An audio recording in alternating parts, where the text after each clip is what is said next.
Hello hi friends, ಎಲ್ಲರೂ ಹೇಗಿದ್ದೀರಾ? Welcome Ambi ಭಾಗ್ಯ YouTube ಚಾನಲ್ಗೆ. ಬಿಸಿ ಬಿಸಿ ಜೋಳದ ರೊಟ್ಟಿ ಇವತ್ತು, ಮತ್ತು ಮೊಟ್ಟೆ ಪಲ್ಯ ಹೇಗೆ ಮಾಡಿದ್ದೀನಿ. ರೊಟ್ಟಿ ಮಾಡಬೇಕು ನೋಡಿ. ಮೊಟ್ಟೆ ಪಲ್ಯ ರೆಡಿ ಇದೆ, ರೊಟ್ಟಿ ಹೆಂಚಿಟ್ಟಿದ್ದೀನಿ, ಹಿಟ್ಟುಗ ಕಲಸಿಟ್ಟಿದ್ದೀನಿ. ಮಾಡ್ತೀನಿ, ಹೇಗೆ ಬಡಿಬೇಕನ್ನೋ ತೋರಿಸ್ತೀನಿ ನೋಡಿ. ಹಾಯ್ ಫ್ರೆಂಡ್ಸ್, ನಮ್ಮ ಹಸ್ಬೆಂಡ್ಗೆ ರೊಟ್ಟಿ ಅಂದರೆ ತುಂಬ ಇಷ್ಟ. ಅವ್ರಿಗೆ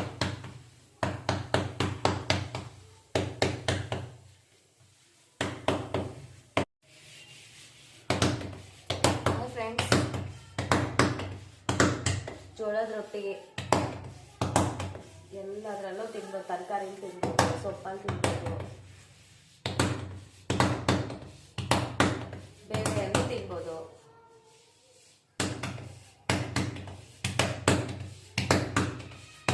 ಹಸ್ಬೆಂಡ್ ತುಂಬ ಇಷ್ಟ. ಕತ್ತಿ ಪಲ್ಯ ರೆಡಿ ಆಗಿದೆ, ಈಗ ಸ್ನಾನ ಮಾಡ್ಕೊಂಬಂದ್ರು. ರೊಟ್ಟಿ ಮಾಡಿಬಿಟ್ಟು ಅವರು ಆಚೆ ಹೋಗ್ತಾರೆ ತಿಂದ್ಬಿಟ್ಟು.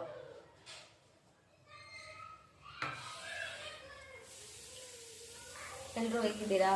ಉತ್ತರ ಕರ್ನಾಟಕ ಅಂದರೆ ರೊಟ್ಟಿ, ಕಡಕ್ ರೊಟ್ಟಿ, ಸಜ್ಜೆ ರೊಟ್ಟಿ. ನಮ್ಮ ಸೈಡು ಸಜ್ಜೆ ರೊಟ್ಟಿ, ಪುಂಡೆ ಪಲ್ಯ, ಹೆಣ್ಗಾಯಿ, ಎಣ್ಣೆ ಬದನೆಕಾಯಿ ಅಂತಾರೆ. ರೊಟ್ಟಿ ಜೊತೆ ಕಾಂಬಿನೇಷನ್ ಚೆನ್ನಾಗಿರುತ್ತೆ. ಮತ್ತೆ ಹೇಳಿ ಫ್ರೆಂಡ್ಸ್, ಯಾರೇ ನಮ್ಮ ಚಾನಲ್ಗೆ ಸಬ್ಸ್ಕ್ರೈಬ್ ಮಾಡಿಲ್ಲ, ಸಬ್ಸ್ಕ್ರೈಬ್ ಆಗಿ. ಎಲ್ಲ ರೀಲ್ಸ್ ಇದೆ, ವಿಡಿಯೋ ಇದೆ, ನೋಡಿ, ಕಮೆಂಟ್ ಹಾಕಿ, ಲೈಕ್ ಮಾಡಿ.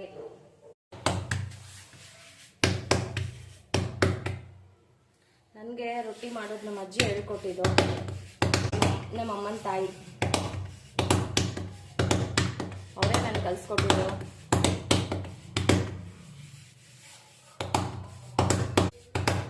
ಆ್ಯಕ್ಚುಲಿ ನಾನು 10th ನಾನು 10ನೇ ಕ್ಲಾಸ್ ಓದಬೇಕಾದಾಗೆ ರೊಟ್ಟಿ ಬರ್ತಿತ್ತು ನನಗೆ. ಅವ್ರು ಕಲಿಸ್ಕೊಟ್ಟಿದ್ರು, ಆವಾಗಿಂದಾನೇ ಕಲಿತಾ ಇದ್ದೆ.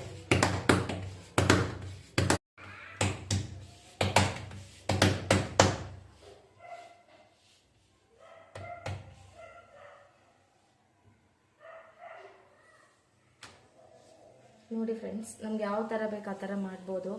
ಬಟ್ ಈಗ ಮೊದಲೆಲ್ಲ ಕಾಲದಲ್ಲಿ ಬರೀ ಜೋಳ ಬೀಸ್ಕೊಂಬರ್ತಿದ್ರು ಅಷ್ಟೇ. ಈಗ ಅದಕ್ಕೆ ಮತ್ತೆ ಅಕ್ಕಿ ಮಿಕ್ಸ್ ಮಾಡಿ ಬೀಸ್ತಾರೆ, ಜಿಗಿ ಇರಲ್ಲ ಅಂತ. ಯಾಕಿರಲ್ಲ? ನಾವು ನಾದಲ್ಲಿ ಇರುತ್ತೆ, ನಾವು ಯಾವ ಥರ ನಾದ್ಕೊಂತೀವಿ ನೋಡಿ ಇಟ್ಟು, ಆ ಥರ ಇರುತ್ತೆ ಜಿಗಿ. ಸುಮ್ಮನೆ ಅಕ್ಕಿ ಹಾಕ್ಬಿಟ್ಟು ಬೀಸ್ಕೊಂಬಂದ್ರೆ ಆ್ಯಕ್ಚುಲಿ ಪ್ರೋಟೀನ್ ಇರುತ್ತೆ ಜೋಳದ್ರಲ್ಲಿ. ಹಾಂ, ಹೆಲ್ತಿಗೂ ಒಳ್ಳೇದು. ಅಕ್ಕಿ ಹಾಸ್ಕೊಂಬಂದ್ರೆ ಇನ್ನು ಅನ್ನ ತಿನ್ನೋದೇನು, ಎರಡು ಒಂದೇ ಅಲ್ವಾ ಹೇಳಿ? ಮೊದಲ ಕಾಲದಲ್ಲೆಲ್ಲ ಡೈರೆಕ್ಟ್ ಜೋಳ ನಾವು ನಮ್ಮಮ್ಮ, ನಮ್ಮ ತಂದೆ ತಾಯಿ ನಮ್ಮನ್ನು ಬೀಸ ಕಳಿಸಿದ್ರಲ್ವ ಗಿರಣಿಗೆ. ನಾವು ಹೋದಾಗ ಬರೇ ಜೋಳ ಒಂದು ಬೀಸ್ಕೊಂಬರ್ತಿದ್ವಿ, ಗೋಧಿ ಬೀಸ್ಕೊಂಬರ್ತಿದ್ವಿ ಅಷ್ಟೇ. ಈಗ ಅದಕ್ಕೆ ಮತ್ತೆ ಅಕ್ಕಿ ಮಿಕ್ಸ್ ಮಾಡ್ತಾರೆ, ಜಿಗಿ ಇರಲ್ಲ ಅಂತೇಳಿ. ಜಿಗಿ ಇರುತ್ತೆ, ನಾವು ನಾದಲ್ಲಿ ಇರುತ್ತೆ. ತೋರಿಸು ನೋಡಿ ಯಾವ ಥರ ಇದೆ ಹಿಟ್ಟು. ನಾವು ಹೆಂಗೆ ನಾದ್ತೀವಲ್ಲ ಹಂಗಿರುತ್ತೆ, ಹೆಂಗಾದ್ರೂ ಬಡಿಬೋದು ನೋಡಿ. ಮೊಟ್ಟೆ ಸಾರು, ರೊಟ್ಟಿ ರೆಡಿ ಇದೆ. ಬಿಸಿ ಬಿಸಿ ರೊಟ್ಟಿ ಮಾಡಿ ತರಲೇನ, ಬ್ಯಾಡ್ ಅಂದ್ರೆ ತುತ್ತು ಮಾಡಿ ತಿನ್ನಿಸ್ಲೇನ. ಚೆನ್ನಾಗಿದೆ ಅಲ್ವಾ? ನೋಡಿ ಹೇಗಿದೆ, ಲೈಕ್ ಮಾಡಿ, ಕಮೆಂಟ್ ಹಾಕಿ. ತಗೊಳ್ಳಿ, ಬಿಸಿ ಬಿಸಿ ರೊಟ್ಟಿ ಮಾಡಿ ತರಲೇನ, ಬ್ಯಾಡ್ ಅಂದ್ರೆ ತುತ್ತು ಮಾಡಿ ತಿನ್ನಿಸ್ಲೇನ. ಚೆನ್ನಾಗಿರ್ತಿತ್ತು, ಹೌದು.